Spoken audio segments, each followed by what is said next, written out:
c'est Falco. Aujourd'hui on se retrouve pour faire une page de scrapbooking. Alors pour cette page j'ai été dans le minimaliste et j'ai utilisé de mix média, donc avec je sais plus si c'était des sprays ou des encres. Cette page date quand même d'il y a un petit peu de temps, mais en tout cas c'est de la distress quoi qu'il arrive. Alors, avant de faire mon fond, je me suis dit d'abord je vais faire mon matage de photos avec plusieurs petits papiers. Et donc, je me suis mise petit à petit. Et puis alors, une fois que j'ai décidé de ce que ça allait donner, je me suis vraiment fixée et fiée sur mon fond de page. Donc là, vous voyez, je commence à utiliser des distress avec la petite eau et je vais l'appliquer au fur et à mesure. Ça faisait un moment que j'en avais plus utilisé cette technique-là. Et j'avais vraiment envie de m'y remettre parce que j'aime bien. C'est pas une technique que j'utilise régulièrement, mais je trouve que voilà, ça donne super bien, quoi. Donc voilà. Alors au fur et à mesure, vu que je vais utiliser plusieurs encres différentes, je vais sécher pour que ça donne un effet assez beau. Donc là, je continue, je prends du rouge rosé pour que ça donne quelque chose d'harmonieux au niveau des couleurs. Alors là j'ai mademoiselle qui vient m'ennuyer, qui vient me montrer des petites choses, mais bon c'est pas, voilà, c'est au moins elle me dit maman tiens t'as peut-être besoin de ça, mais non j'ai pas besoin de ces éléments là.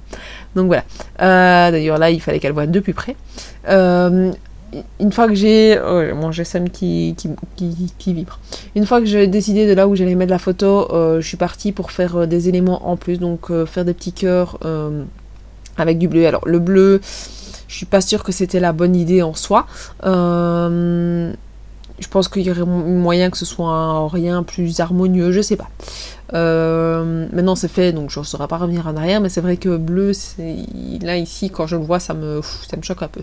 Donc j'ai utilisé pas mal de tampons différents pour essayer d'avoir un fond de page assez simple, mais assez joli, quelque chose de travaillé. Donc je suis partie sur plusieurs éléments différents. Donc là il y a une partie qui s'est pas mise au niveau de la vidéo, je sais pas comment ça se fait, mais voilà. Donc j'ai retamponné sur l'orange, j'ai retamponné avec du rouge dessus, et donc ici je vais faire une espèce de petite bordure avec des petits cœurs. J'avais envie de la refaire encore qui redescendait, mais j'avais vraiment trop peur que ça ne fonctionne pas, donc je me suis dit on va pas on va limiter l'effet pour ne pas que ça, parce que si ça donnait mal je savais pas comment j'aurais pu reprendre l'élément en soi, donc je me suis dit j'allais le laisser comme ça. Donc je vous ai pas dit, c'est une photo de l'anniversaire de mon homme, donc c'est pour ça que j'ai rajouté papa en dessous avec la Happy Birthday, parce que c'est la petite qui a voulu souffler les bougies, je vous en avais parlé dans le Project Live du mois en question. Donc voilà. Après, j'ai fini ma page en appliquant un petit peu de ce que j'appelle moi ma pâte à structure. Donc c'est de la pâte, je vois pas, c'est de l'enduit pour bois, donc qui vient de chez Action. Je la trouve vraiment très chouette pour pouvoir faire de la pâte à structure.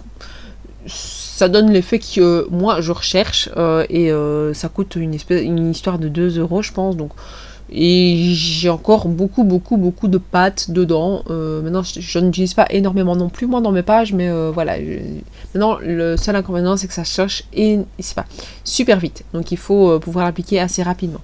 Voilà, n'hésitez pas à me dire ce que vous pensez de cette page-ci, à me laisser donc un petit commentaire, un pouce bleu si vous avez aimé, à me suivre sur Facebook, sur Instagram, et moi je vous dis à la prochaine. Ciao ciao.